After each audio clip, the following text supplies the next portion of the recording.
नमस्कार, स्वागत है आपका डीबी लाइव ब्रेकिंग में। मैं हूं समीर आत्मज मिश्रा और मेरे साथ हैं अमलेंदु उपाध्याय। बिहार की राजनीति में बदलाव जो हो रहे हैं वो दिखाई पड़ रहे हैं। बिहार की राजनीति में जो उतार चढ़ाव हो रहे हैं वो दिखाई पड़ रहे हैं। बैठकों के दौर और मुलाकातों के दौर ये बता रहे हैं कि बिहार में पिछले करीब 1 महीने से जो कुछ घट रहा है वो पूरा होता दिखाई पड़ रहा है। अब ताजा तरीन समाचार यह है कि आरजेडी के विधायक आलोक मेहता के यहां सुबह सुबह आज ईडी की यानी प्रवर्तन निदेशालय के अधिकारियों ने छापेमारी की है। उनके यहां छापेमारी की इस घटना को भी बिहार में बदलते राजनीतिक समीकरणों से जोड़कर देखा जा रहा है। क्यों जोड़कर देखा जा रहा है उसकी चर्चा हम करेंगे, उसके बारे में आपको बताएंगे। उस पर जो प्रतिक्रियाएं आ रही हैं उनसे यह साफ हो रहा है कि ये ईडी की छापेमारी बिना कारण नहीं हो रही है, अनायास नहीं हो रही है, इसके पीछे वजह हैं। और इधर बीच लगातार जिस तरह से जेडीयू की सक्रियता दिखाई पड़ रही है उसी तरीके से लोक जनशक्ति पार्टी की भी सक्रियता दिखाई पड़ रही है। दोनों ही पार्टियां फिलहाल एनडीए गठबंधन में हैं, भारतीय जनता पार्टी के साथ हैं। लोक जनशक्ति पार्टी के नेता चिराग पासवान भी दिल्ली से पटना पहुंचे और पटना पहुंचते ही उन्होंने भी गवर्नर आरिफ मोहम्मद खान से मुलाकात की। गवर्नर से कल ही अभी नीतीश कुमार मिलकर आए थे। मुख्यमंत्री नीतीश कुमार 10-15 मिनट तक उन्होंने गवर्नर से बातचीत की और उसके बाद तत्काल आज पटना पहुंचकर चिराग पासवान मिलते हैं गवर्नर आरिफ मोहम्मद खान से। चिराग पासवान बीपीएससी के छात्रों पर जिस तरह से पुलिस की कार्रवाई हुई है उसको लेकर भी वो हमलावर हैं सरकार पर और उन्होंने उसकी तीखी आलोचना की है, तल्ख टिप्पणी की है। इन सारी चीज़ों का जो संबंध है वो दिखा रहा है कि बिहार में राजनीतिक समीकरण किधर जा रहे हैं, बदलाव की जो बातें हो रही हैं वो कहाँ पहुँच रही हैं और किस तरह से पहुँच रही हैं। तो इस पर हम बात करेंगे कि किस तरह से बिहार में ईडी की छापेमारी हो या फिर मुलाकातों के दौर हो या फिर गठबंधन के सहयोगियों के बीच में आपसी खींचतान हो, वो ये बता रही है कि गठबंधन लगभग टूट चुका है एनडीए का बिहार में और उसका असर कहां तक पड़ने वाला है ये बहुत आसानी से समझा जा सकता है। अमलेंदु जी, अभी कल ही मुख्यमंत्री नीतीश कुमार मिले हैं गवर्नर आरिफ मोहम्मद खान से और आज मुलाकात हो रही है एलजेपी नेता चिराग पासवान की गवर्नर से। क्या मायने इसके हैं? और यही सुबह सुबह ही छापेमारी की खबर भी आ रही है। आरजेडी के विधायक जो मंत्री भी रह चुके हैं, महागठबंधन की जब सरकार थी तो आलोक मेहता मंत्री थे, और जो गृह राज्य मंत्री नित्यानंद राय जो गृह मंत्री अमित शाह के बेहद करीबी माने जाते हैं, उनके खिलाफ लोकसभा का चुनाव भी आलोक मेहता ने लड़ा था। ये सारे जो सारी घटनाएं हैं वो क्या बता रही हैं, किस तरफ जाती हुई दिख रही है बिहार की राजनीति? देखिए समीर जी, अब बिहार की राजनीति उसी तरफ जाती हुई दिख रही है कि नीतीश कुमार जो पैतरे चल रहे हैं उससे भारतीय जनता पार्टी अंदर से बहुत ज़्यादा परेशान दिखाई पड़ रही है और उसे समझ में नहीं आ रहा है कि नीतीश कुमार कब जो है वो एनडीए छोड़कर चल देंगे और अगर छोड़कर नहीं जाएंगे तो किस तरीके से नीतीश कुमार दबाव बना रहे हैं बीजेपी के ऊपर, इससे साफ समझ में आ रहा है। चूँकि नीतीश कुमार की पार्टी जो है दिन में कम से कम 25 ट्वीट कर देती है, 25 फिर से नीतीश, 25 एक बार फिर नीतीश, तो ये जो कर देती है तो इससे भारतीय जनता पार्टी बहुत कहा जाए वो घबराई हुई है और भारतीय जनता पार्टी को समझ में नहीं आ रहा है कि नीतीश आखिर चाहते क्या हैं, करना क्या चाहते हैं। नीतीश को अगर जाना है तो चले जाएं, भारतीय जनता पार्टी सोच रही है अगर जाना है तो जाएं और साथ रहना है तो साथ रहें, लेकिन नीतीश भी कहना है कि पहले भारतीय जनता पार्टी ये तय करेगी उसे नीतीश को साथ रखना है कि नहीं रखना है। अगर साथ रखना है तो भारतीय जनता पार्टी ये घोषणा करे कि चुनाव नीतीश के नेतृत्व में लड़ा जाएगा और 25 से 30 नीतीश ही मुख्यमंत्री रहेंगे। ये नारा ये जनता दल यू दे चुका, यानी वो लगातार दबाव बना रहा है भारतीय जनता पार्टी पर कि नीतीश के साथ एकनाथ शिंदे ना होने पाए। जी, तो नीतीश कुमार अपना भविष्य सुरक्षित रख के चलना चाहते हैं और जाहिर सी बात है समीर जी कि लंबा समय राजनीति में जो व्यक्ति गुजार चुका है वो अपना भविष्य सुरक्षित करेगा और नीतीश कुमार का बुढ़ापा है तो अपना बुढ़ापा भी सुरक्षित रखेंगे नीतीश। जाहिर सी बात है वो चाहे उसके लिए कुछ करना पड़े उन्हें, चाहे बीजेपी से मिलना के साथ रहना पड़े और चाहे आरजेडी के साथ जाना पड़े, जहाँ भी उनका बुढ़ापा सुरक्षित रहेगा और राजनीति सुरक्षित रहेगी, नीतीश सुधर जाएंगे। तो भारतीय जनता पार्टी अगर अपना भविष्य सुरक्षित करने के लिए कोई खेल कर रही है तो नीतीश कुमार कोई खेल करने से क्यों बाज आए? दूसरा समीर जी ये कि जिस तरीके से नीतीश कल अचानक जाकर मिले गवर्नर से, बिना किसी कार्यक्रम के गवर्नर से जाकर मिले, अचानक मिले, और उसके बाद तमाम कयास के दौर जो थे वो शुरू हो गए कि नीतीश कुमार जाकर क्यों मिले हैं गवर्नर से। उसके बाद भारतीय जनता पार्टी एकदम से सक्रिय हो गई। हो सकता है कि गवर्नर के जरिए मोदी जी को कोई संदेश कहलवाया हो नीतीश ने, चाहे यही संदेश कहलवाया हो कि अगर आपने घोषणा नहीं की तो हम आपका साथ छोड़कर चल देंगे, हम दूसरी तरफ चले जाएंगे। जो भी संदेश कहलवाया हो नीतीश ने, वो बात गवर्नर और उनके बीच की है, वो चीज़ें बाहर नहीं आ सकती हैं कि चूंकि उन्होंने गवर्नर से जो बातें कही होंगी और गवर्नर ने की होगी।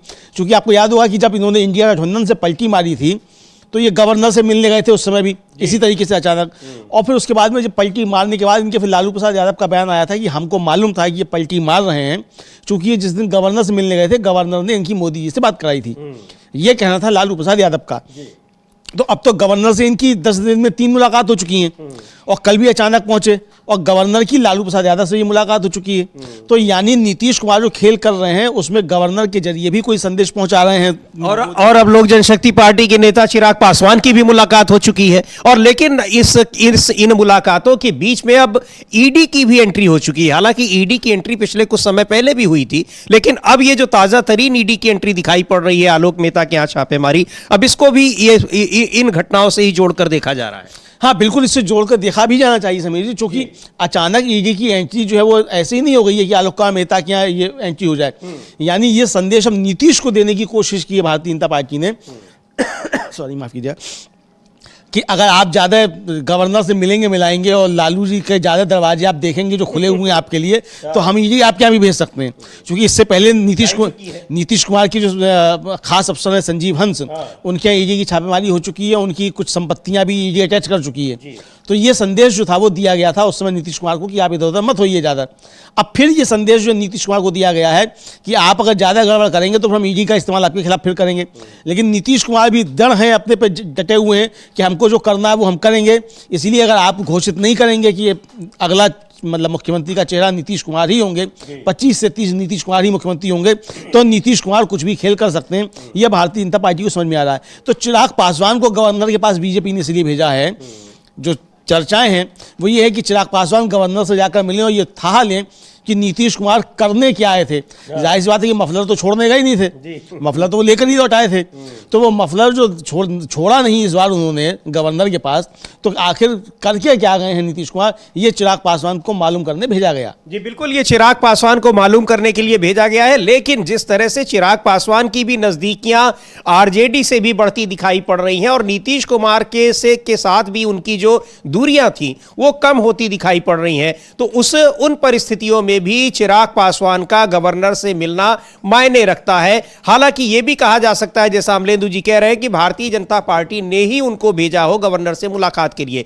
लेकिन जो इसके पीछे जो भी कारण है, पर जिस तरह से सरकार पर, बीपीएससी के छात्रों पर जो पुलिस की कार्रवाई हुई थी, उसको लेकर जो सरकार की आलोचना की चिराग पासवान ने, वो भी बहुत मायने रखती है। हालांकि यह बात उन्होंने जरूर कहा है कि अगला चुनाव, बिहार विधानसभा का चुनाव, एनडीए साथ लड़ेगा और मुख्यमंत्री नीतीश कुमार ही होंगे। अमलेंदु जी, यहां भी बड़ा महत्वपूर्ण है कि भारतीय जनता पार्टी का कोई नेता नहीं कह रहा है कि मुख्यमंत्री चुनाव के बाद अगर एनडीए गठबंधन जीतता है तो मुख्यमंत्री नीतीश कुमार होंगे। लेकिन जेडीयू लगातार पोस्टर बैनर चला रही है, कैंपेन कर रही है। अब चिराग पासवान भी कह रहे हैं, तो इसको किस तरीके से देखा जाए कि एनडीए नीतीश कुमार के नेतृत्व में ही चुनाव लड़ेगा? और जिस तरह से पिछले दिनों चिराग पासवान की नजदीकियां बढ़ती जा रही हैं, नीतीश कुमार से जो उनकी दूरियां थी वो कम हुई है, और आरजेडी के साथ भी चिराग पासवान के संबंध बहुत बेहतर हुए हैं, तेजस्वी यादव के साथ मुलाकातें हुई हैं। ये तमाम चीजें ये बता रही हैं कि एनडीए गठबंधन में बहुत कुछ घट रहा है, और दूरियां जो बढ़ रही हैं एक दूसरे के प्रति, वो नजदीकियां इंडिया गठबंधन के साथ बढ़ती दिखाई दे रही हैं। वो नजदीकियां उधर दिख रही हैं और दूरियां एनडीए गठबंधन में बढ़ रही हैं, ये साफ तौर पर देखा जा सकता है।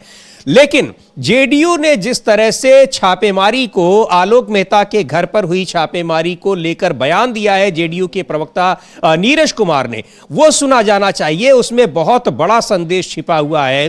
छापेमारी और सरकार की उसमें जो भूमिका होती है, जिस पर विपक्ष लगातार संदेश जताता है, आरोप लगाता है, उस समीकरण को देखने के लिए, उन संबंधों को देखने के लिए, यानी सरकार की कितनी दिलचस्पी रहती है, सरकार की कितनी मिलीभगत रहती है छापेमारी जैसी घटनाओं में, जब राजनीतिक दलों के यहां छापेमारी की जाती है, राजनीतिक दलों के नेताओं के यहां। सुनते हैं जेडीयू नेता नीरज कुमार क्या कह रहे हैं आलोक मेहता के घर पर जो छापेमारी हुई थी उस मामले को लेकर। प्रवर्तन निदेशालय जाने क्या मामला है, लेकिन लोकतंत्र की जननी वैशाली और वैशाली से जुड़ा हुआ वैशाली कोऑपरेटिव बैंक में लोन लिए जाने का मामला, जो प्रथम दृष्टया जानकारी मिल रही है, राजनीति शर्मसार होता है। क्या राजनीतिक कार्यकर्ता की स्थिति यह बन जाएगी कि पद मिला, घोटाला की ओर अपना कदम बढ़ा दिए? लेकिन राष्ट्रीय जनता दल की तो संस्कृति है, लालूवाद विचारधारा है, तेजस्वी यादव का लालूवाद आइकॉन है, तो संगति का असर तो पड़ेगा ही। तो पूर्व मंत्री आलोक मेहता जी भी ईडी की चपेट में आए हैं, 17 जगहों पर रेड हो रहा है। यह राजनीति का दुर्भाग्यजनक पक्ष है कि लोकतंत्र की जननी वैशाली के नाम पर सहकारिता बैंक हो, वह कलंकित हुआ है। तो ये नीरज कुमार को आप सुन रहे थे। नीरज कुमार जनता दल यूनाइटेड के प्रवक्ता हैं, यानी नीरज कुमार नीतीश कुमार की पार्टी के प्रवक्ता हैं। लेकिन आलोक मेहता के यहाँ जो छापेमारी हुई है वो क्यों हुई है, किस तरह से हुई है, उसके बारे में बहुत कुछ बता रहे हैं। क्या मैसेज दे रहे हैं नीरज कुमार अमलेंदु जी? देखिए समीर जी, नीरज कुमार ये मैसेज दे रहे हैं कि अब नीतीश कुमार के ऊपर ईडी का दबाव बढ़ना शुरू हो गया है। इसका मतलब ये है, चूंकि जब संजीव हंस की यहाँ छापेमारी पड़ी थी तब तो नीरज कुमार का बयान नहीं आया था कि संजीव कुमार की यहाँ छापेमारी इसलिए हुई है कि चूंकि वो घोटाले में हैं, या हुलास पांडे के यहाँ जब ईडी का छापा पड़ा, जो चिराग पासवान के बहुत करीबी हैं, उनके संसदीय दल के नेता भी रहे हैं, चेयरमैन रहे संसदीय दल के, तो हुलास पांडे के घर जब ईडी का छापा पड़ा तब भी नीरज कुमार का बयान नहीं आया कि ये छापा सही पड़ रहा है। लेकिन ईडी के छापा क्यों डाल रही है इसकी जानकारी नीरज कुमार को कैसे हो गई है?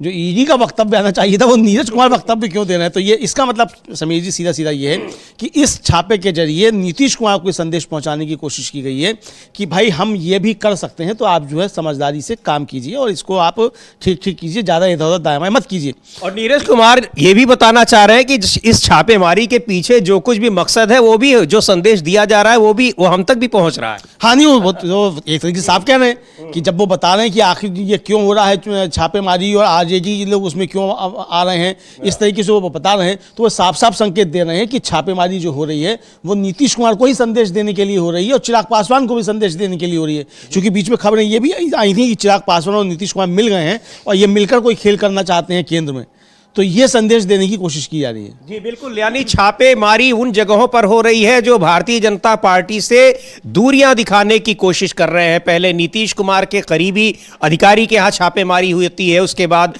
चिराग पासवान के बेहद करीबी जो हुलास पांडे हैं उनके घर छापेमारी होती है, और अब छापेमारी हो रही है आरजेडी नेता लालू यादव के बेहद करीबी माने जाने वाले आलोक मेहता, जो विधायक भी हैं, मंत्री रह चुके हैं, और अभी उन्होंने लोकसभा का चुनाव लड़ा था, जो नित्यानंद राय के खिलाफ लड़ा था, जो केंद्रीय मंत्री हैं।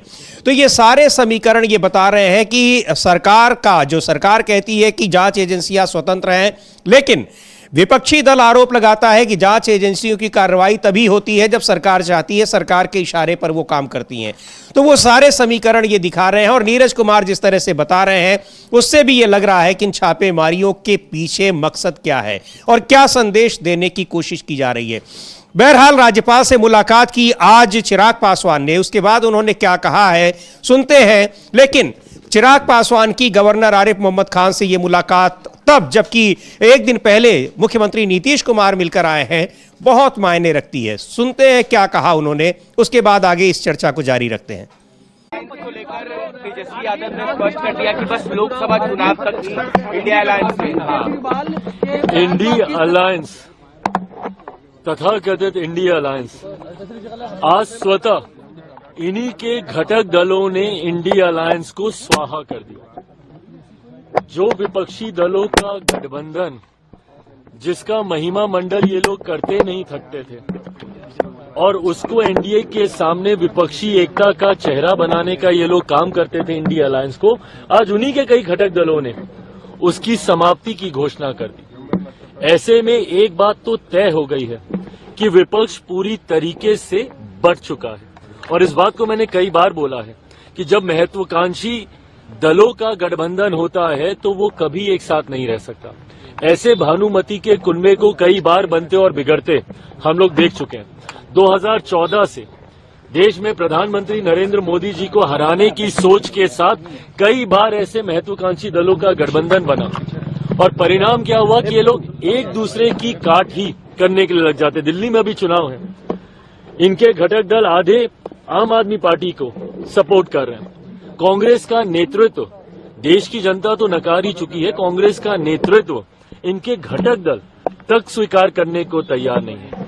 तो ऐसे में एक बात तय है कि एनडीए के सामने कम से कम अब विपक्ष कहीं नहीं ठहरता। मुझे तो बिहार में भी नहीं पता, जब केंद्र में अगर विपक्ष की यह हालत है तो क्या राजद, वाम दल, कांग्रेस, ये तमाम दल, क्योंकि कांग्रेस की भी महत्वाकांक्षाएं, अभी तो 100 का आंकड़ा इन्होंने पार नहीं किया, पर महत्वाकांक्षाएं तो बड़ी हुई।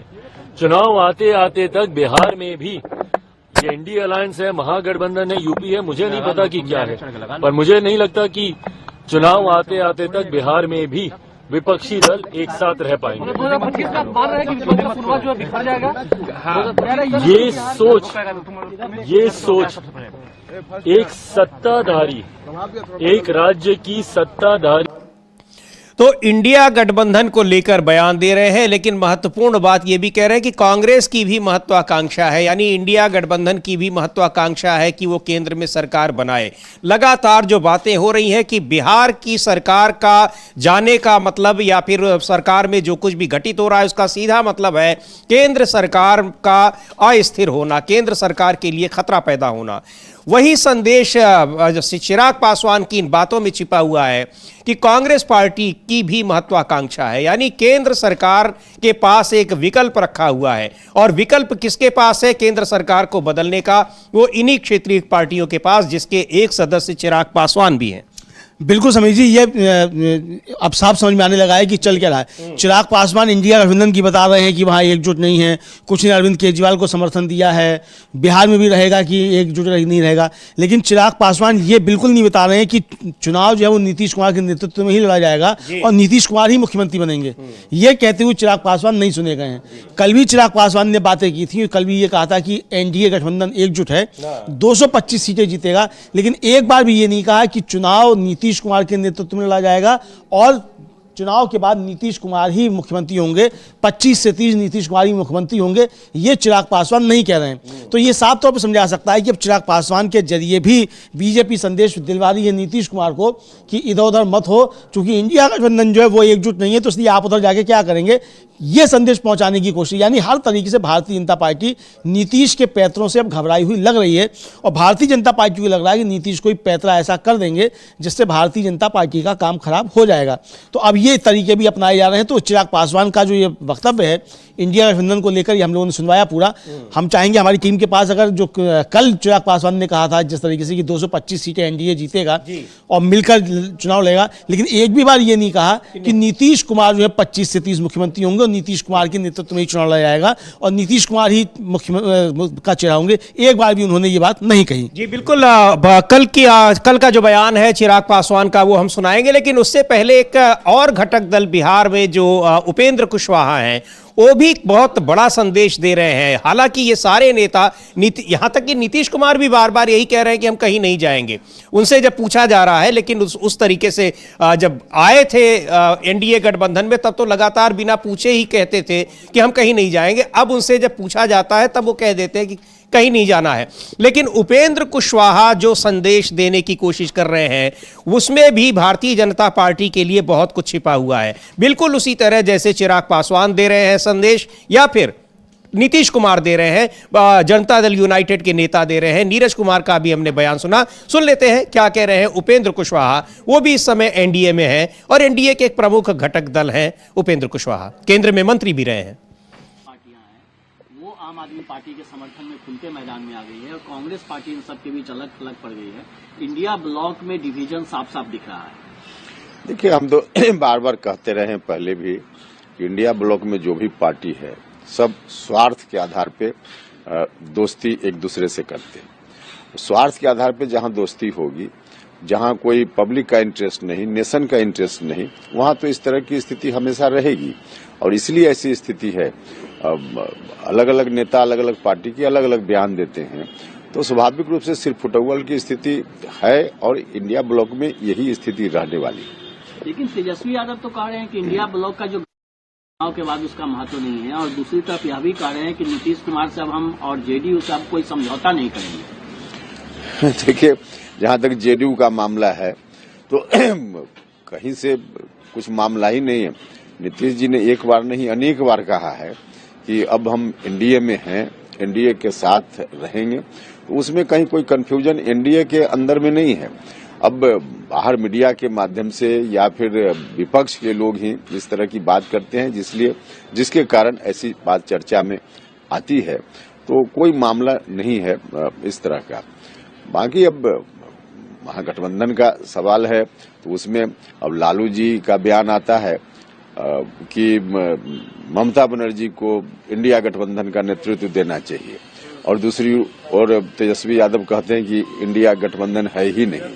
तो आपस में लोग पहले तय कर ले कि क्या है, लेकिन कुल मिलाजुलाकर स्थिति यही है कि सिर्फ फुटबॉल इसमें रहनी है स्थिति, क्योंकि सब तो सफाई दे रहे हैं कि एनडीए गठबंधन एकजुट है, यानी उपेंद्र कुशवाहा भी ये कह रहे हैं, चिराग पासवान ने कह रहे हैं, नीतीश कुमार भी कह रहे हैं कहीं नहीं जाएंगे। लेकिन मुलाकातें जब हो रही हैं तो मुलाकातें भारतीय जनता पार्टी के नेताओं से नहीं हो रही हैं। दिल्ली जाकर भी नेताओं के साथ जो शेड्यूल्ड बैठक है उसमें भी नहीं पहुंचते हैं। एनडीए की बैठक में नीतीश कुमार नहीं पहुंचते हैं।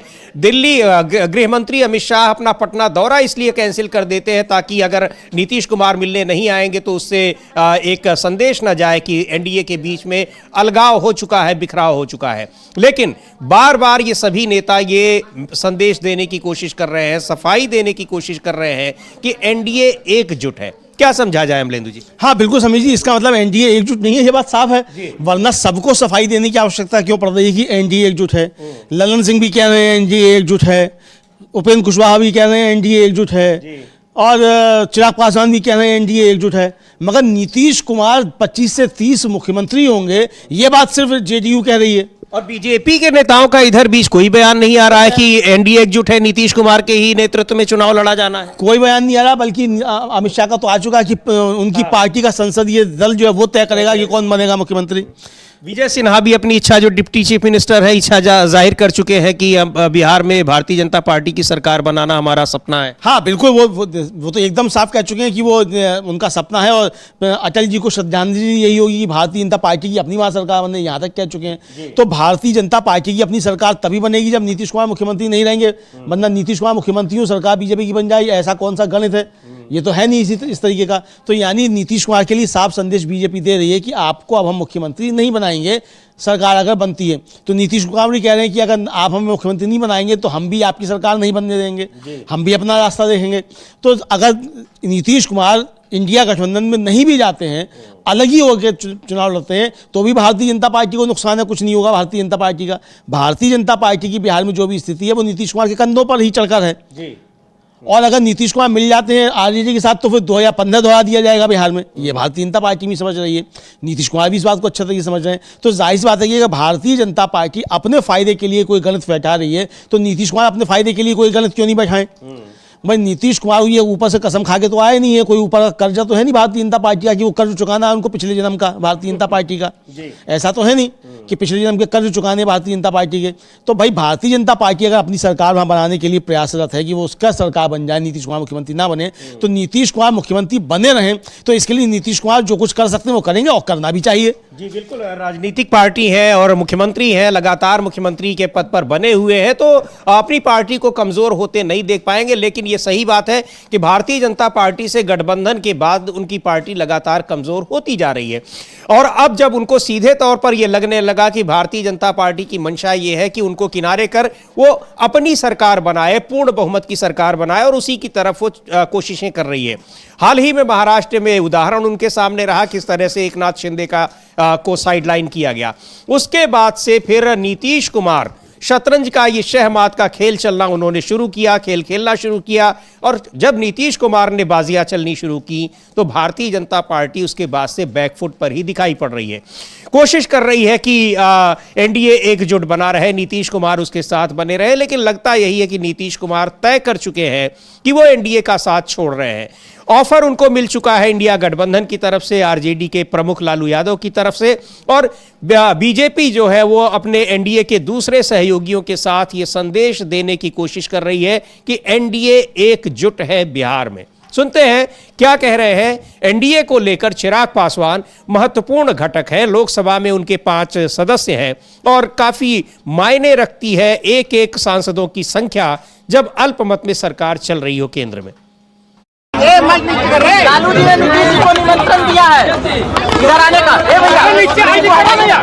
देखिए, जो लोग भी ये प्रयास कर रहे हैं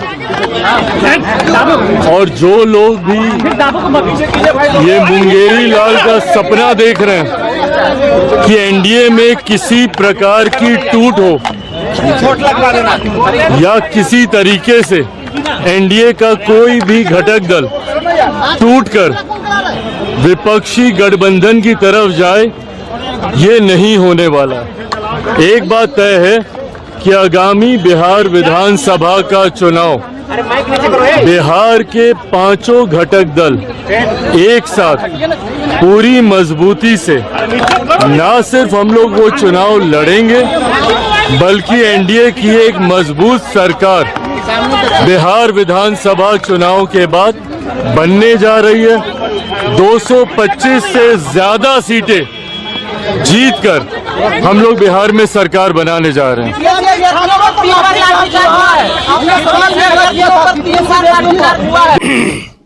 तो छापेमारी हो रही है ईडी की, उसके अलावा ये बयानबाजी हो रही है, सफाई देने की कोशिश हो रही है कि एनडीए एकजुट है, लेकिन ये सारी जरूरतें क्यों पड़ रही हैं? और छापेमारी जो सफाई दे रहे हैं चिराग पासवान, उनके भी बेहद करीबी हुलास पांडे के घर पर भी हो चुकी है, उससे पहले नीतीश कुमार के बेहद करीबी अधिकारी के घर पर हो चुकी है। अब जब आरजेडी के नेता आलोक मेहता के यहाँ छापेमारी हो रही है, उसका क्या मकसद है, उसका क्या संदेश है? इन सारी चीजों के बीच कुछ और जानकारी के साथ हमारे साथी अविनाश हैं। जी अविनाश, अभी क्या और जानकारी मिल रही है छापेमारी, और छापेमारी के बाद जो राजनीतिक बयानबाजियां हो रही हैं, क्या कहा जा रहा है? हाँ, ईडी आप ये देखिएगा, जब भी बीजेपी को लगता है कि उसका कोई सहयोगी उसके हाथ से फिसलने वाला है, वैसे ही ईडी की एंट्री हो जाती है। कल आपने देखा कि सुबह नीतीश कुमार अचानक राजभवन पहुंचते हैं, शाम तक खबर आती है कि पशुपति पारस ने दही चूड़ा भोज के लिए नीतीश कुमार और लालू यादव दोनों को एक साथ बुला लिया है। उसके बाद से ही अचानक दिल्ली में हलचल मच जाती है और सुबह ही सुबह जो आरजेडी के विधायक हैं उनके घर पर छापा पड़ जाता है। तो ये छापा, क्योंकि आरजेडी को तो इसका एक तरीके से हो गया कि भाई ईडी हमारे लोगों के ऊपर लगातार छापे मारती रहती है, तो आरजेडी के लोग तो इसको लेकर ये उनके लिए नॉर्मल बात हो गई है। लेकिन ये एक तरीके से सीधा सीधा मैसेज दिया गया है नीतीश कुमार को कि अगर आप पाला बदलने के बारे में सोच भी रहे हैं, क्योंकि हमने देखा कि अभी कुछ दिनों पहले जब चिराग पासवान और जो नेता प्रतिपक्ष हैं तेजस्वी यादव, उनके बीच एक खबर आती है कि उन दोनों के बीच में एक बैठक हुई है, तकरीबन 1.5 से 2 घंटे के बीच बैठक चली है। और जैसे ही ये खबर बीजेपी हाईकमान तक पहुंचती है, वैसे ही चिराग पासवान के करीबी हुलास पांडे, जो एलजेपीआर के विधायक मंडल दल के वो नेता भी हैं, उनके ठिकाने पर छापे पड़ जाते हैं। और जब ये खबर आती है कि नीतीश कुमार और लालू यादव की मुलाकात 15 तारीख को होने वाली है पशुपति पारस के आवास पर, तो उसके बाद आरजेडी के नेताओं की छापेमारी शुरू हो जाती है। 15 तारीख को क्योंकि दही चूड़ा भोज पर दोनों को बुलाया गया है, और इस बात की चर्चा तो करीब 20-25 दिन से ही चल रही है कि जो दही चूड़ा भोज का आयोजन होगा बिहार में, उसमें इन दोनों की मुलाकात होनी है। और अब तो तारीख भी साफ हो गई। और पशुपति पारस के बारे में तो आप सबको पता ही है कि वो नीतीश कुमार और लालू यादव दोनों के करीबी हैं, और बीजेपी से तो वो सख्त नाराज इसीलिए चल रहे हैं कि भाई उनकी अपने भतीजे से जो राजनीतिक जो दुश्मनी चल रही है। इवन उन्होंने तो ये बोल दिया, जब उनसे सवाल किया गया कि क्या आप चिराग पासवान को ही बुलाएंगे, तो जवाब आता है कि चिराग पासवान तो बिहारी ही नहीं है, वो तो विदेशी हैं। तो जाहिर सी बात है, और चिराग पासवान बीजेपी के साथ में इस समय बने हुए हैं, चाहे डर ईडी का डर हो या कोई दूसरा हो, लेकिन आज की तारीख में वो साथ में ही बने हुए हैं।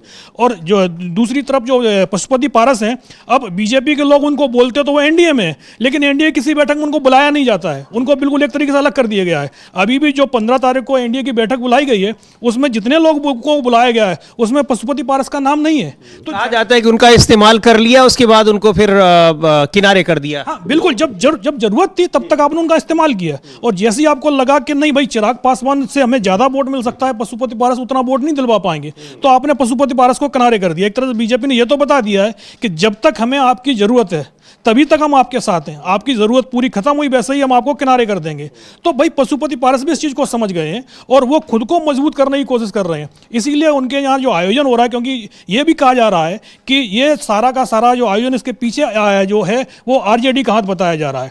और क्योंकि जाहिर सी बात है कि आरजेडी के लोग तो पहुंचेंगे ही पहुंचेंगे वहाँ, और नीतीश कुमार को इसीलिए बुलाया गया है कि नीतीश कुमार यदि पहुंचते हैं तो सीधा सीधा जिस चीज़ के लिए लगातार बोला जा रहा है कि दही चूड़ा भोज का आयोजन में ही बहुत सी चीज़ें क्लियर हो जाएंगी। जो मुद्दा जो बचा हुआ है वो खाली सीएम पद को लेकर बचा हुआ है। इससे पहले भी आप देखिएगा कि आज से 2 साल पहले जब नीतीश कुमार एनडीए के साथ में चल रहे थे, तो राबड़ी देवी के आवास पर लालू यादव ने रोजा इफ्तार की दावत दी थी। 22 अप्रैल का वो दिन था, 22 अप्रैल 2022 को। और लालू यादव के घर जब ये पहुंचते हैं तो अपने साथ में नीतीश कुमार लेके किसको जाते हैं? शहनवाज हुसैन को, जो कि बीजेपी के नेता थे, उनकी सरकार में मंत्री थे। बीजेपी को मैसेज देने के लिए, देखो भाई हम आपके नेता को साथ में लेके जा रहे हैं, सिर्फ खाना खाने जा रहे हैं और हमारा कोई मकसद नहीं है। नीतीश कुमार वहाँ 10-15-20 मिनट रुकते हैं और उसके बाद वापस चले जाते हैं। उसके कुछ दिनों बाद 100 दिन के अंदर ही हम देखते हैं कि वो पलटी मार गए हैं। तो इस बार भी अगर नीतीश कुमार सम्राट चौधरी के साथ में भी चले जाते हैं पशुपति पारस के यहाँ, सिर्फ आप ये मान के चलिए देखो नीतीश कुमार वहाँ जा रहे हैं, तो इसके पीछे जो राजनीतिक मकसद होने हैं वो सीधा सीधा, क्योंकि अब तो वो जब 2022 का मामला था तब तो ये चल भी नहीं रहा था कि भाई नीतीश कुमार पलटी भी मार सकते हैं, लेकिन आज की तारीख में जिस तरीके से अमित शाह ने उनके सीएम पद को लेकर सवाल खड़े कर दिए हैं, उसके बाद से तो जेडीयू के अंदर से ही इस तरीके का एक बेचैनी सी दिखाई दे रही है कि भाई कि भविष्य में क्या होगा, कि अपने पास में सत्ता रहेगी कि नहीं रहेगी। सीएम पद बचाने के लिए तो नीतीश कुमार इतनी बार पलटी मार चुके हैं, तो उनके लिए एक बार और पलटना कोई बड़ी बात नहीं है। तो इस दही चूड़ा भोज है, मकर संक्रांति है, 14 जनवरी है, खिचड़ी पक रही है, ये सारी चीजें वही 14-15 जनवरी के आसपास जाकर सिमट रही है, और इनका लगता यही है कि ये जो परिणाम आने वाला है उसके बाद यही है जिसकी बात लगातार हम लोग कर भी रहे हैं। हाँ, ये तो शुरुआत से, जब से नीतीश जो अमित शाह का बयान नीतीश कुमार के ऊपर आया है उसके बाद से ये कहा जा रहा है कि जो भी बिहार में होना है वो 14 तारीख के बाद ही होना है। आप ये देख लीजिए एनडीए के जितने भी नेता हैं उनसे जो भी सवाल पूछा जा रहा है उसके केंद्र में 14 तारीख होती है। तो यही पूछा जाता है कि भाई 14 तारीख को क्या कुछ बड़ा होने वाला है, और उसी पर लगातार यदि आप लगातार सफाई दे रहे हैं और उसके बाद भी लगातार सवाल उठ रहे हैं, तो जाहिर सी बात है कुछ ना कुछ तो रीजन है जो लगातार आपसे सवाल पूछे जा रहे हैं। नहीं तो नीतीश कुमार यदि एक बार बोल दें कि भाई हम यही रहेंगे, तो उसके बाद आपसे दोबारा सवाल पूछने की जरूरत ही नहीं है। आप सुबह कहते हैं कि हम भाई एनडीए में ही रहेंगे और शाम को भी आपसे दोबारा से वही सवाल पूछा जा रहा है, तो इसके पीछे जाहिर सी बात है कि दिन भर के जो घटनाक्रम हो रहे हैं भाई, जो वहाँ के मीडिया को दिखाई दे रहा है और जो आप बोल रहे हैं वो दोनों मैच नहीं कर रहे हैं, इसीलिए लगातार वो सवाल बन रहे हैं। और इसीलिए पूरे एनडीए को इस पर सफाई देनी पड़ रही है बार बार आकर कि भाई एनडीए एकजुट है, हम लोग साथ में रहेंगे। भाई जब आप एकजुट हैं तो भाई वो दिखना भी तो चाहिए, ऐसा दिख तो रहा नहीं है। आप बार बार आकर सफाई दे रहे हैं और आपके यहाँ ही छापेमारी, आप ही के करीबियों के यहाँ छापेमारी हो रही है, यानी इन सारी चीजों के बीच में जरूर कुछ न कुछ है। और ये नेता भी इस बात को बताने की कोशिश कर रहे हैं कि हमको मालूम है कि छापेमारी क्यों हो रही है, और सफाई दे रहे हैं, लेकिन जब उनको जो करना होगा वो उसकी तैयारी पहले से ही कर चुके हैं। हाँ, और दूसरी बात सबसे बड़ी बात यह है कि छापा तो पड़ता है, लेकिन छापे के आगे क्या कार्रवाई होती है? आपने छापा मारा, खबर आती है कि भाई हाँ 100 करोड़ 200 करोड़ की आपने संपत्ति आपका पता लगा लिया है, लेकिन इसके आगे क्या हो रहा है? इसके आगे सिर्फ जो मैसेज देना है वो आपने बस खाली चिराग पासवान को मैसेज देना है तो चिराग पासवान तक मैसेज पहुंच गया, नीतीश कुमार को मैसेज देना है तो नीतीश कुमार के करीबी जो संजीव हंस उनके छापा पड़ता है, उनको अरेस्ट भी कर लिया जाता है, और उसके बाद से मामला एकदम ठंडे बस्ते में चला जाता है। अरे भाई, एक यदि अधिकारी के पास में आपको करोड़ों अरबों रुपए की संपत्ति मिल रही है तो जाहिर सी बात है वो संपत्ति उसने अकेले तो कमाई नहीं होगी, उसके और भी तो हिस्सेदार होंगे, और जाहिर सी बात है जो पार्टी 20 साल से सत्ता में उसके तार वहां जुड़े भी होंगे। लेकिन और उसके बाद आप खाली एक अधिकारी को बस फंसा के वहीं शांत बैठ जाते हैं। तो इसका मतलब ये है कि आपने जो मैसेज पहुंचाया है वो मैसेज वहाँ पहुंच गया है, और उसके बाद आप जो चीज़ चाहते हैं वो चीज़ उस पटरी पर लौट रही है।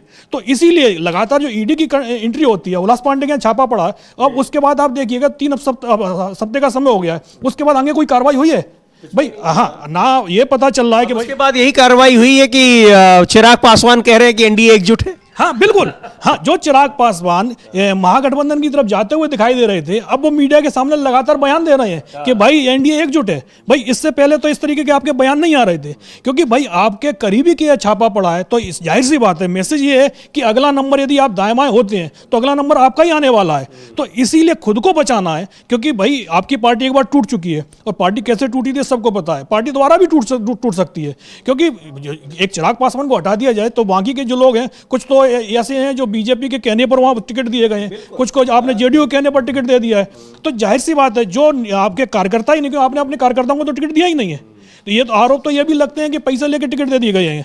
लेकिन जो भी हो, एलजेपीआर के कुल सांसद तो 5 है ही हैं, वो उस दल बदलने में उन्हें भी ज़्यादा टाइम नहीं लगेगा, क्योंकि सत्ता सभी को चाहिए। यदि चिराग पासवान के से दूसरी तरफ जाते हैं तो बीजेपी के लिए अपने दलों को तोड़ना कोई बड़ी बात नहीं है। वैसे भी बीजेपी पर इस तरीके के आरोप तो लगते ही रहते हैं कि जितना उनके लिए विपक्ष है वैसा ही उनके लिए सत्ता अपने सहयोगी भी हैं। उन्हें यदि अपनी संख्या बढ़ानी है तो वो अपने सहयोगियों को भी तोड़ने से पीछे नहीं हटते हैं। और यही चीज तो भांप गए नीतीश कुमार, और उसके बाद से उनकी जो गतिविधियां दिखाई पड़ रही हैं, और अब जो ऐसा लग रहा है कि वो तैयारी कर चुके हैं और पूरी तरह से वो अपनी रणनीति को अंजाम दे चुके हैं एनडीए गठबंधन छोड़ने को, उसके पीछे यही बड़ा कारण रहा। बहुत बहुत धन्यवाद अविनाश इस पूरी जानकारी के लिए, और ये पूरी क्रोनोलॉजी जो समझाई अविनाश ने, किस तरीके से इनके बयान आ रहे हैं, छापेमारी हो रही है, और उसके बाद किस तरह से अब पशुपति पारस की तरफ से दही चूड़ा भोज का आयोजन किया जा रहा है, जिसमें लालू यादव भी पहुंचेंगे, नीतीश कुमार भी पहुंचेंगे, आमने सामने होंगे। आमने सामने वाली स्थितियां नहीं बन रही हैं। अभी जब आरिफ मोहम्मद खान ने गवर्नर के तौर पर शपथ ली थी तभी तेजस्वी और लालू यादव का आमना सामना हुआ था, लेकिन वो आमना सामना ये दिखा रहा था कि दोनों के बीच में कितनी एक कह लीजिए कि संबंधों में जो दूरियां थी वो कितनी कम हुई हैं, क्योंकि ये इन्हीं सारे घटनाक्रम के बीच आरिफ मोहम्मद खान का शपथ ग्रहण हुआ था।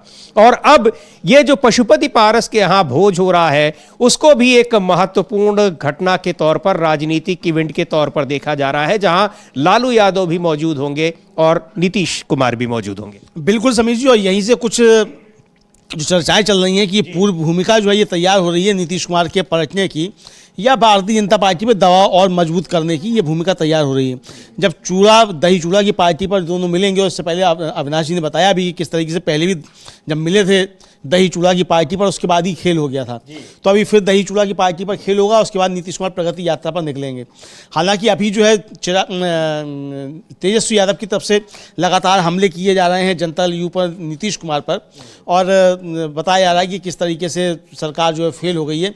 उधर जनता दल यू भी जो है वो भी लालू प्रसाद यादव के 15 साल जो है उनके परिवार के, उसको बता रहा है जंगलराज, वो भी अपने कई पोस्टर जारी कर रहा है।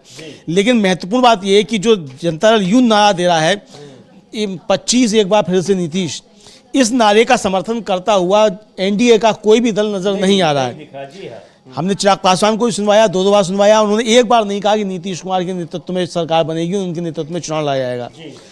उपेंद्र कुशवाहा का सुनवाया, वो भी नहीं कह रहे हैं। ये तो कह रहे हैं कि हाँ ये चर्चाएं चल रही हैं कि एनडीए टूट रहा है, ये दोनों कह रहे हैं कि ये चर्चाएं चल रही हैं, कह रहे हैं, लेकिन ये चर्चाएं गलत हैं। अरे बस चर्चाएं चल क्यों रही हैं अगर गलत हैं तो, और आपको सफाई क्यों देनी पड़ रही है? नीतीश कुमार क्यों नहीं कह रहे कि एनडीए नहीं टूट रहा है? अमित शाह क्यों नहीं कह रहे कि एनडीए नहीं टूट रहा है और नीतीश कुमार के नेतृत्व में ही चुनाव लाया जाएगा?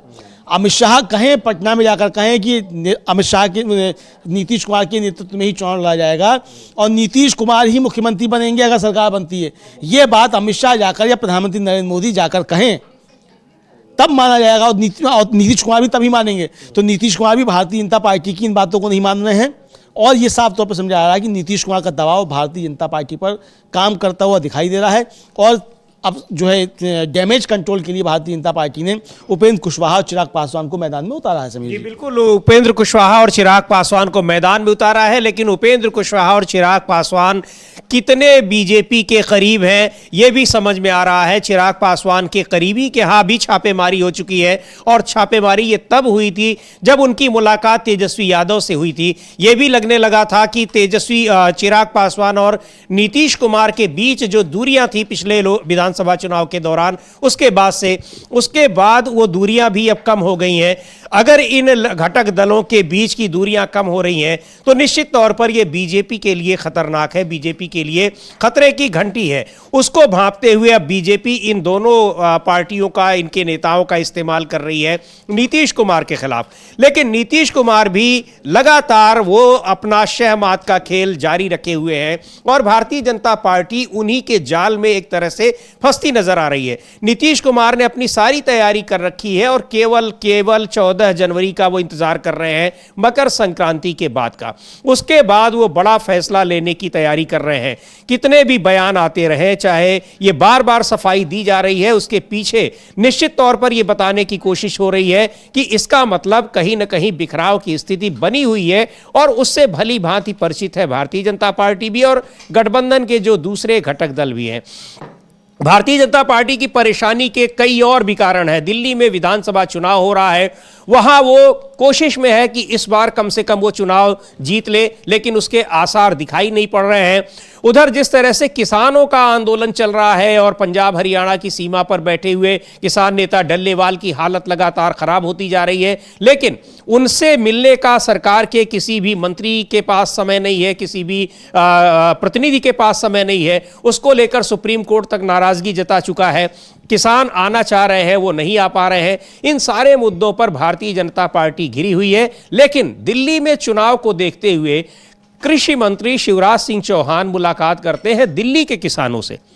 वहीं कुछ दूरी पर जाकर वो उन किसानों से नहीं बात कर सकते हैं जो पिछले 1 साल से वहां पर बैठे हुए हैं इस इंतजार में कि उनको दिल्ली आने की परमिशन मिलेगी। लेकिन दिल्ली के किसानों को बुलाकर मिलते हैं शिवराज सिंह चौहान। तो पूरी तरह से ये जो राजनीति का खेल चल रहा है, इसमें भारतीय जनता पार्टी कई तरह से फंसी हुई है। घटक दलों की नाराजगी वो झेल रही है, घटक दलों की बगावत की आशंका से घिरी हुई है, और इन सब के बीच किसानों का आंदोलन भी उसको बुरी तरह से परेशान किए हुए हैं। जी बिल्कुल समीर जी, और किसान आंदोलन जो काफ़ी तेज हो रहा है, और डल्लेवाल जिस तरीके से बैठे हुए हैं अनशन पर, उनकी तबीयत लगातार ख़राब होती जा रही है। प्रधानमंत्री नरेंद्र मोदी को वक्त नहीं है उनकी बात सुनने का। सुप्रीम कोर्ट भी बात नहीं सुन रहा है, दबाव डाल रहा है कि वो अनशन अपना समाप्त कर दें, लेकिन उनकी मांगे जो हैं उस पर बात नहीं की जा रही है।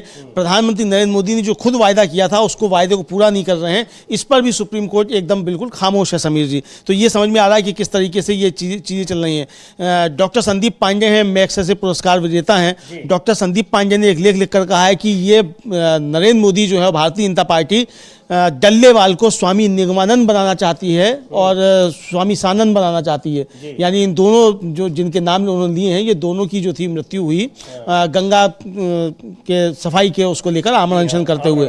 तो ये कहना उनका है। तो और लग भी यही रहा है कि इस तरीके की चीज़ें सब साफ होती दिखाई पड़ रही हैं। आखिर MSP का जो वायदा किया था नरेंद्र मोदी ने किया था, उस पर अभी तक कार्रवाई क्यों नहीं हुई, MSP क्यों नहीं दी गई, ये अभी तक समझ में नहीं आ रहा है। समीर जी, बिल्कुल समझ में नहीं आ रहा है। और सबसे बड़ी बात यह है कि अगर किसान उस वादे की याद दिलाने के लिए दिल्ली आना चाहते हैं तो उनको रोक दिया गया है, और हरियाणा नहीं बल्कि पंजाब और हरियाणा की ही सीमा पर, कि वो हरियाणा की सीमा में भी न प्रवेश करने पाए, क्योंकि हरियाणा में भारतीय जनता पार्टी की सरकार है। तो ये सारी चीजें हैं जो बता रही हैं कि भारतीय जनता पार्टी के ऊपर किस तरह से दबाव है। अपने सहयोगी दलों का जो राजनीतिक दबाव है वो अलग, और किसानों का दबाव है अलग। तमाम मुद्दों पर वो घिरी हुई है, और ऐसे में जिस तरह से अब NDA के घटक दल उससे अलग होने की कोशिश में दिखाई दे रहे हैं, बिहार में ये कोशिशें तेज होती दिख रही हैं, उससे केंद्र की सरकार पर बड़ा खतरा मंडराता हुआ दिखाई पड़ रहा है।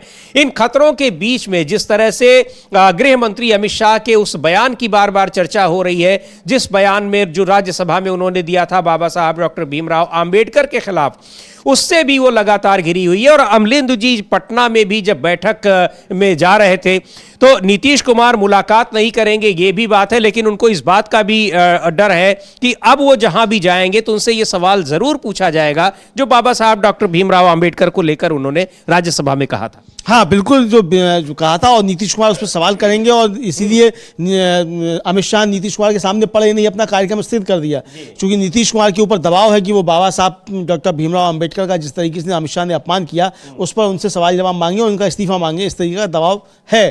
तो अब ये देखना होगा कि वो अमित शाह का फिर दौरा होता है कि नहीं होता है। और दूसरा दबाव ये है कि अमित शाह का जब भी दौरा होगा या नरेंद्र मोदी का जब भी बिहार का दौरा होगा, ये सवाल पूछा जाएगा कि क्या 25 से 30 नीति, एक बार फिर से नीतीश जो नारा जनता दल यू दे रही है, ये नारा भारतीय जनता पार्टी, नरेंद्र मोदी और अमित शाह का नारा है कि नहीं है, ये सवाल उनसे पूछा जाएगा। तो इन सवालों से बचने के लिए अमित शाह का और प्रधानमंत्री नरेंद्र मोदी का बिहार दौरा अब टाला जा रहा है, लगातार टाला जा रहा है ताकि वहां पर तमाम सवालों से बच सके। और वो सवाल जो कि बाबा साहब डॉक्टर भीमराव अंबेडकर के बयान को लेकर, या फिर नीतीश कुमार एनडीए का चेहरा होंगे या नहीं होंगे, एनडीए की सरकार बनने पर क्या साथ लड़ेंगे चुनाव, और साथ लड़ने पर मुख्यमंत्री किस पार्टी का होगा, नीतीश कुमार ही रहेंगे या नीतीश कुमार से अलग कोई होगा। हालांकि इस तमाम ऐसे बयान दिए जा चुके हैं जिनसे संकेत मिल रहा है कि नीतीश कुमार को भारतीय जनता पार्टी अब आगे मुख्यमंत्री बनाने के मूड में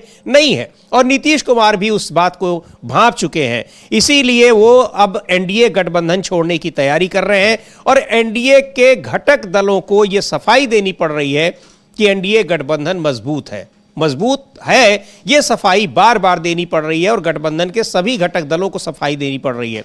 और इस बीच जिस तरह से ईडी की छापेमारी हो रही है ताकि नीतीश कुमार की जिस तरह से आरजेडी से नजदीकियां बढ़ रही हैं, लालू प्रसाद यादव ने उनको खुली तौर पर ऑफर दिया हुआ है कि आप आइए हमारी पार्टी में और हम स्वागत करेंगे, सारे गिले शिकवे भुगलाकर आपको अपने पार्टी में साथ ले चलेंगे, गठबंधन में लेंगे।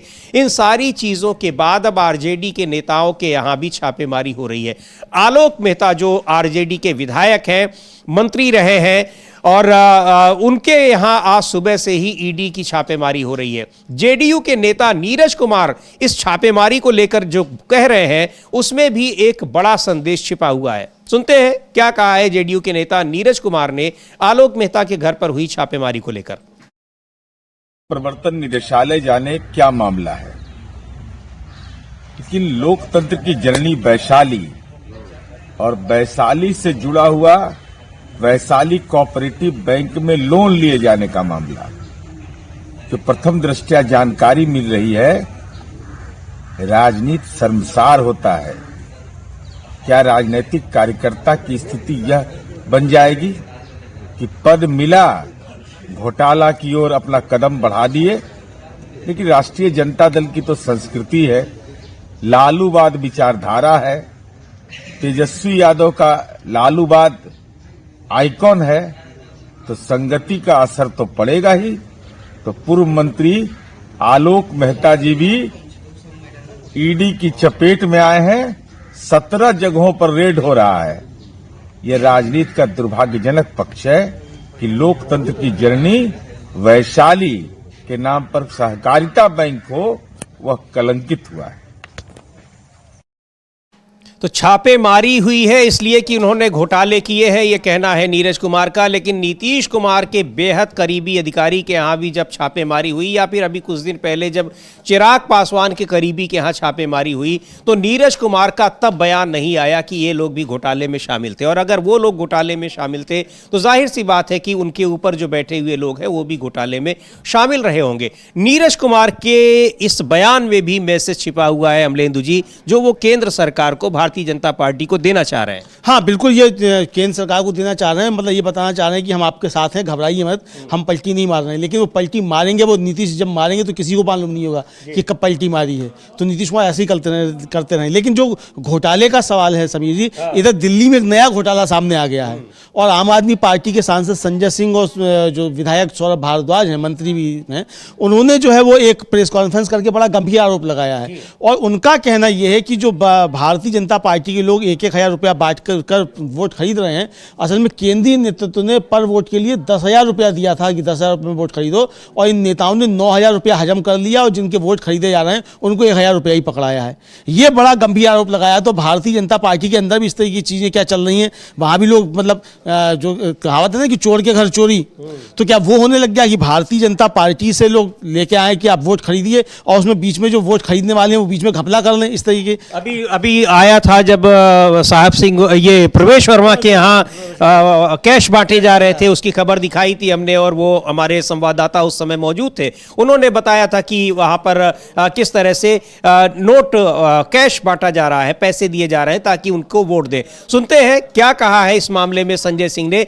बड़ा आरोप लगाया है। उनका कहना है कि सीधे तौर पर केंद्रीय नेतृत्व की ओर से पैसा भेजा गया है आम मतदाताओं को देने के लिए ताकि वो वोट दें उनको, और वो जो पैसा भेजा गया है उसमें कुछ ही पैसा दिया जा रहा है, बांटा जा रहा है, बाकी पैसे का घोटाला हो रहा है। क्या खुद ही संजय सिंह से ही सुनते हैं क्या कहा है उन्होंने। बड़े आरोप लगाए हैं भारतीय जनता पार्टी पर। गाली गलौज पार्टी के नेताओं ने 10-10 हजार रुपए बांटने के लिए अपने नेताओं को दिया था कि वोट खरीदो, 10-10 हजार रुपए बांटो। अब इनके नेताओं ने सोचा कि चुनाव तो हारना ही है, चुनाव में तो जीतने की कोई संभावना है नहीं अरविंद केजरीवाल से, तो बेहतर है चुनाव में पैसे ही कमा लो। तो उन्होंने एक नया तरीका अपनाया, बोले 9,000 जेब में रखो और 1,100 रुपए बांट दो। तो 1,100 रुपए बांट दिया, 1,000 रुपए बांट दिया और 9,000 रुपए बचा लिया। तो मैं दिल्ली की जनता से यह कहना चाहता हूं और गाली गलौज पार्टी से पूछना चाहता हूं कि इस बात की सच्चाई देश के सामने, दिल्ली की जनता के सामने उजागर करें।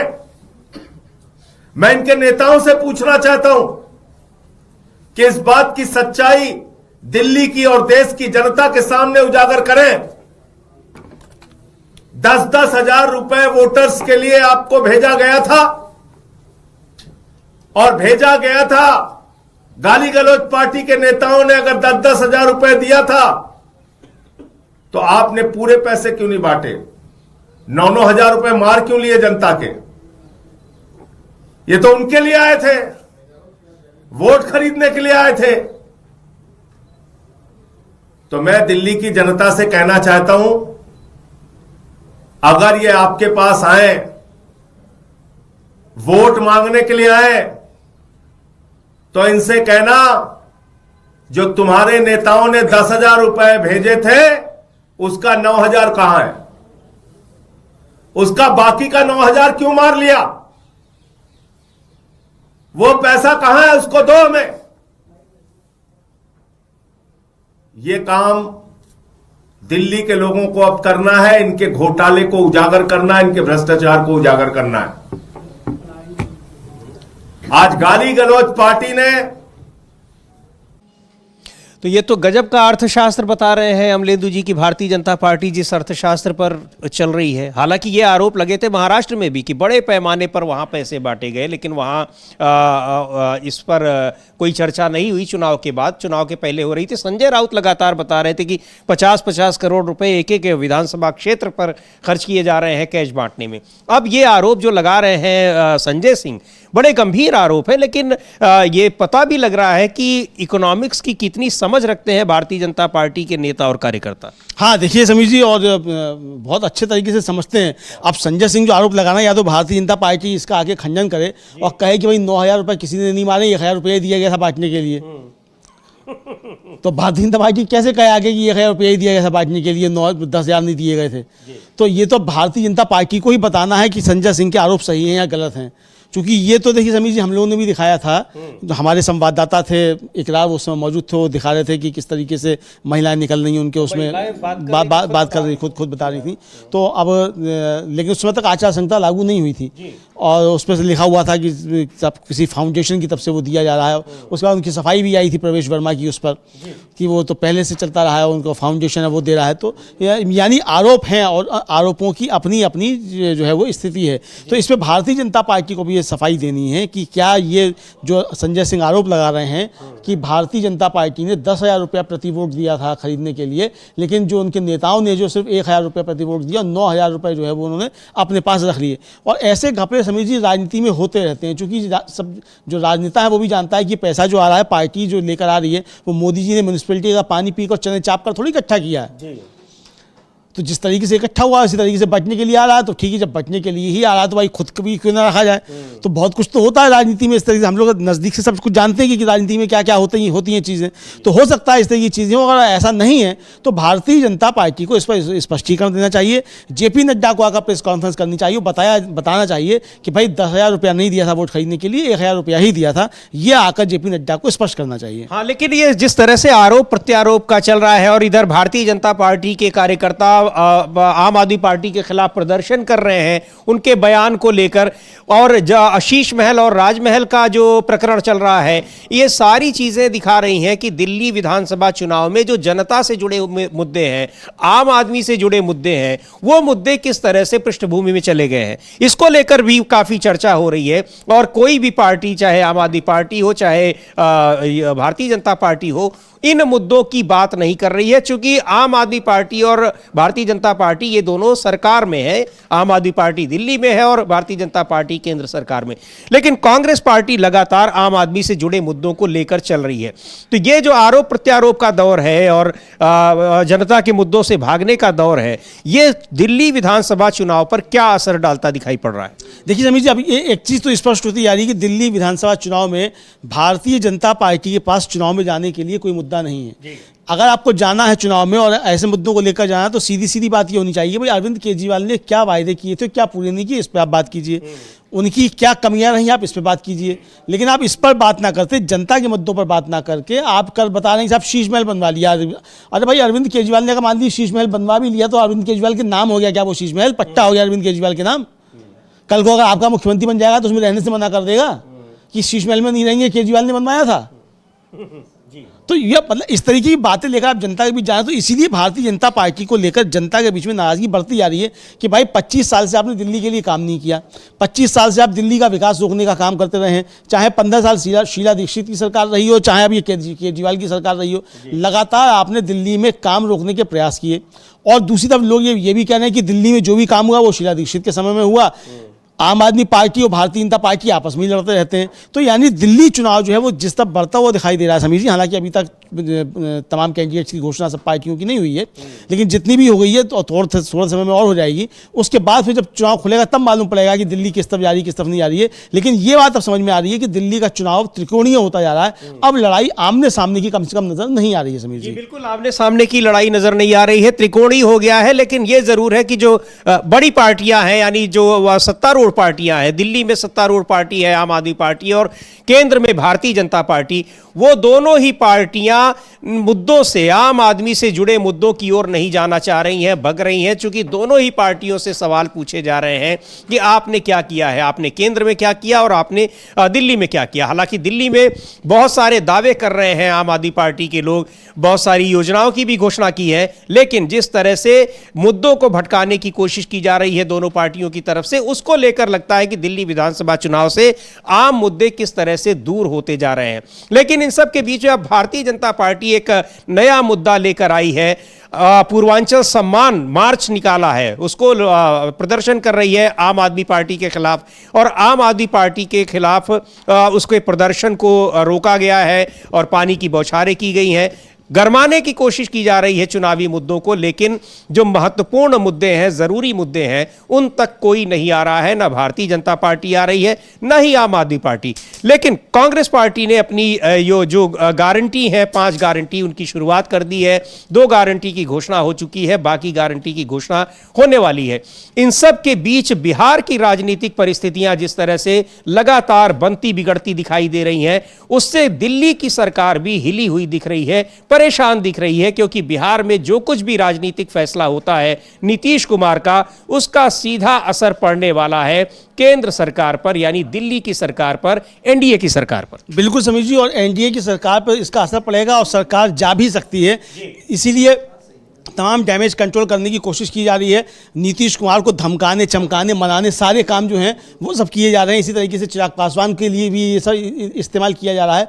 यानी भारतीय जनता पार्टी सारे साम दाम दंडभेद अपनाकर चलना चाहती है कि किसी भी तरीके से नीतीश कुमार जो है वो कोई गड़बड़ी ना करने पाए और केंद्र की सरकार सुरक्षित रहे। मोदी जी की दिलचस्पी बिहार से ज़्यादा केंद्र की सरकार बचाकर रखने में है।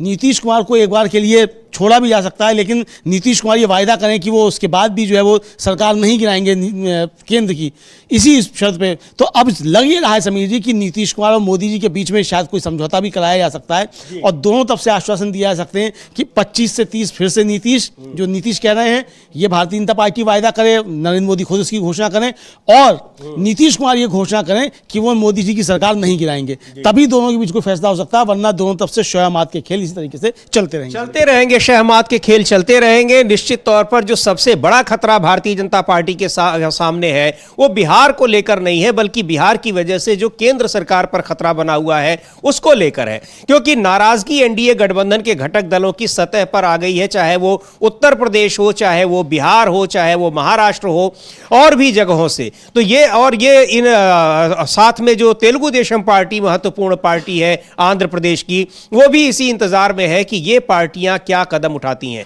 तो बिहार पर सबकी निगाहें हैं कि बिहार के मुख्यमंत्री नीतीश कुमार का अगला कदम क्या होगा, और नीतीश कुमार के अगले कदम से एक बड़े खतरे का संकेत मिल रहा है। किसको? केंद्र सरकार को। और जैसा अमलेंदु जी कह रहे थे कि किसी भी कीमत पर केंद्र सरकार पर खतरा नहीं आने देना चाहेंगे प्रधानमंत्री नरेंद्र मोदी, क्योंकि ईडी, सीबीआई और जो तमाम चीज़ें हैं, तमाम दबाव हैं, वो इसीलिए भारतीय जनता पार्टी अपने सहयोगियों पर भी, विपक्षियों पर भी दबाव डाल पा रही है, क्योंकि उसके पास केंद्र की सरकार है। लेकिन अब इस बात को घटक दलों के लोग बखूबी जान रहे हैं, समझ रहे हैं, और अब वो इस स्थिति में है कि केंद्र सरकार को इन सारी एजेंसियों के प्रयोग के लिए उन पर दबाव डाल सकें कि आप हमारी वजह से ही इनका इस्तेमाल करने की स्थिति में है।